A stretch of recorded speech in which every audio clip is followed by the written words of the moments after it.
ojos de Chris. Fue algo muy extraño porque siempre me ha gustado, ¿no? Como historias pequeñas, también me acuerdo en la escuela me encantaba participar en las calaveritas literarias, o sea, siempre fue algo que me gustó. También soy de esas que le encantaba leer fanfiction y se metía en estas plataformas de Wattpad, ¿no? A leer cosas loquísimas, ¿no? Como spin-offs de Harry Potter.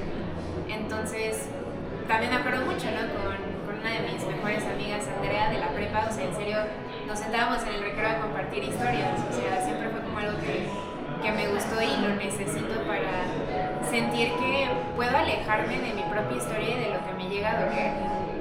Porque obviamente, ¿no? O sea, estudiar psicología te lo dicen desde el inicio, te va a mover cosas. Entonces, de una vez empecé a ir a terapia para que puedas, justamente, no solo ser congruente como profesional, sino ser un psicólogo que no va a terapia, sobre todo cuando nos dedicamos a la clínica, pero no tenemos nuestro propio proceso, seríamos como dentistas que no se lavan los dientes. Entonces, parte de mi propio proceso terapéutico era escribir. Entonces, sí hay como ciertas historias que obviamente atraviesan mi historia de vida personal, pero también combinada con las que he escuchado tanto de amigos, de familiares, también de lo que escucho de repente en consulta, obviamente siempre cuidando como los temas de confidencialidad, pero al final de cuentas era como, qué curioso, ¿no? O sea, todas las personas pasamos por lo mismo. Entonces, primero era así como historias al aire, ¿no? O sea, todavía ni siquiera era como un personaje, solo decía como, ok, este escenario estaría divertido. También en pandemia pues no había como que mucho que hacer y fue como, pues a ver, voy a hacer una historia a ver qué sale. Y después me tocó justamente con un libro que se llama Logoterapia, la audacia de vivir. Es mi libro favorito, de Francisco Bretones, logoterapeuta argentino que desafortunadamente ya falleció. Me hubiera encantado mandarle el libro, pero falleció. Y en ese libro justamente él pide explícitamente, ¿no?, a los futuros logoterapeutas y analistas existenciales que por favor bajen los conceptos que nos dejó Viktor Frankl de una forma que sea más digerible. Y ahí fue cuando dije, creo que ya tengo la dirección, ¿no? Y empecé a agarrar todos estos borradores, darles estructura y pues sí, me tardé 5 años porque también me sentía como que todavía no conocía lo suficiente ni de psicología ni del análisis existencial y de logoterapia como para respaldarlo bien. Entonces fue mucho como de ese proceso de ver qué salía y después respaldarlo con marco teórico. Y así como irlo también uniendo un poco a mi experiencia humana y a las experiencias que me habían confiado humanas. Y eventualmente pues también fue mucho, yo creo que el último año fue el miedo lo que me detuvo y lo difícil que es publicar un libro, porque son muchos procesos. Yo no tenía idea que tenía que darle a la Biblioteca Nacional 2 ejemplares, los trámites del ISBN, derechos de autor, y la verdad no me quería acercar como con un editorial porque pues sí, no conviene cuando son poquitos libros y apenas estás arrancando, porque sí implica una inversión monetaria grande que no podía sostener. Entonces sí fue como el último año un poquito el proceso de qué miedo sacarlo, porque pues justo, ¿no? Yo sé que va a haber personas, como es polémico y sí me gusta hacer polémica, pero pues también soy como muy miedosa en ese sentido. Dije no, hasta que pues justo con ayuda de mi esposo, que me dijo, nada, o sea, tienes que recordar, lo importante es el mensaje, lo que digan o lo que opinen las otras personas.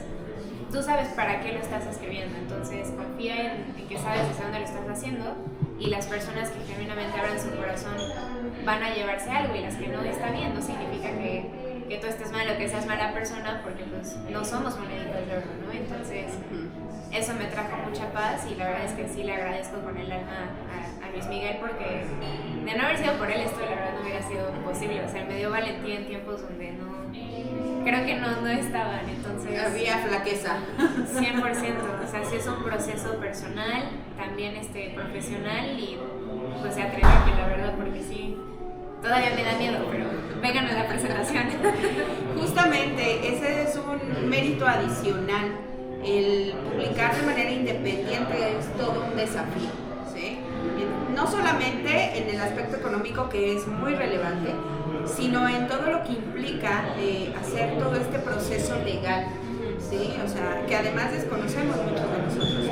Las editoriales independientes nos facilitan, porque ellos ya tienen un caminito andado, y además, de manera muy orgánica, esa es el propósito de este espacio.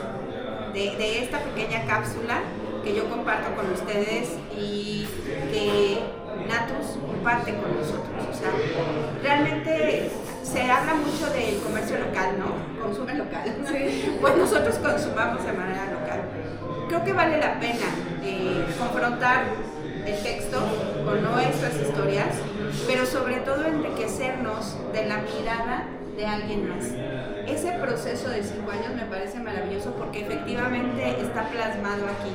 Existe un marco teórico que soporta, o sea, no es la fantasía de Natus plasmada en un personaje, que también es válido en el argot literario, ¿sí? Pero aquí es un libro que tiene un soporte científico, teóricamente comprobado, y que nos lleva justo a eso, a confrontar nuestra propia realidad o nuestros conceptos en función del cambio. Hoy verdaderamente vivimos una era de cambios constantes. Entonces, es un buen refugio como para darnos cuenta que no estamos solos. ¿Sí? Que hay una invitación clara y precisa de lo que podemos encontrar al darnos cuenta que es necesario modificar nuestra forma de ver la vida. Bien decías hace un momento y yo refuerzo, las personas podemos cometer errores, no somos el error, ¿sí? Podemos cometer errores y de hecho es parte de la naturaleza humana errar, ¿sí? Pero no somos eso, no podemos calificar o descalificar a alguien por un hecho como ese, ¿sí? Bueno, siguiendo con este tema, ¿a quién va dirigido este texto? Pues realmente creo que sí lo recomiendo para adultos jóvenes, sobre todo para arriba. O sea, estaba pensando como tal vez en adolescentes, pero la verdad es que creo que tal vez sí está un poco pesada la lectura existencialmente hablando. Entonces sí recomendaría justo como de adultos jóvenes para arriba, o sea, cualquier persona que esté buscando incluso algo diferente, que quiera cuestionarse con una profundidad distinta o por pura curiosidad. O sea, creo que realmente está dirigido a cualquier ser humano que busque también reconectar con su propia esencia humana, que quiera incluso cuestionarse, ¿no? A ver, ¿cómo que la esencia humana, no? ¿Cuál es? A lo mejor, no sé, es un concepto filosófico que he escuchado por ahí, pero justo, ¿no? Y a través de una forma que traté que fuera sencilla, ¿no? Y fácil de identificar, que es una historia.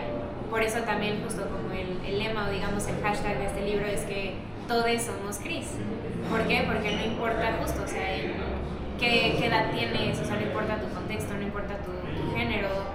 Realmente lo importante aquí es conectar desde cómo es que nos atraviesa la experiencia humana, y creo que cualquier persona, ¿no?, que está buscando regresar a sí mismo, sentirse cerca de sí o incluso empezar a cuestionar como cuál es el sentido que me gustaría darle a mi vida, creo que es un gran cataclista de precisamente empezar a hacer preguntas. Creo que es para las personas que disfrutamos que justo más allá de buscar respuestas, encontrar preguntas que nos permitan seguir andando para seguir construyendo, creciendo, pues sí, nuestra visión ante el mundo, nuestro concepto incluso de quién soy, de qué es lo que quiero, y siempre con esta chispa de esperanza de saber que no estamos encasillados ni tan determinados a nada, o sea, somos posibilidad. Entonces, creo que sí es para cualquier persona, tal vez sí de adultos jóvenes para arriba, porque justo creo que los adolescentes o incluso los niños no podrían tal vez identificarse tanto con estos términos, ¿no? También. O incluso podrían tener una interpretación no apegada al concepto en sí, sino más bien a su propia experiencia, corta experiencia, ¿no? Siendo infantes o adolescentes. Bueno, ¿cómo podrías tú invitar a generar un cambio? Porque a mí se me ocurre algo. A mí se me ocurre que todos aquellos que tengan la oportunidad de visitar a Natus este próximo sábado y de adquirir su libro, que sería maravilloso que se agotara, el tiraje se agotara. Pero me encantaría que posterior a esto pudiéramos incluso tener un conversatorio, ¿sí? Ya con el texto leído, ¿sí? Ya que hablamos de polémica y de debate, definitivamente el debate es una herramienta literaria tremendamente potente, estructurada de la manera correcta, y voy a hablar solo de lo correcto, no de si está bien o está mal. El debate debe tener un soporte, debe tener un argumento, y qué mejor argumento que un texto del cual cada uno de nosotros vierta su opinión, ¿sí? Así es que a mí se me ocurre que pudiéramos hacer eso en un futuro próximo, ¿sí? Derivado de que pudiéramos invitar a la audiencia que adquiera tu libro a tener un conversatorio, obviamente quizás aquí en Tierras del Café, ¿sí? Decía yo al inicio, porque es un espacio que tiene como propósito abrir las puertas a la cultura. Aquí convergen diferentes grupos de talleres literarios, ¿sí? Que tienen que ver con círculos de lectura, que tienen que ver con networking, enfocados a la lectura empresarial también. Entonces, bueno, pues qué mejor que hacer un conversatorio y llenar toda la cafetería de audiencia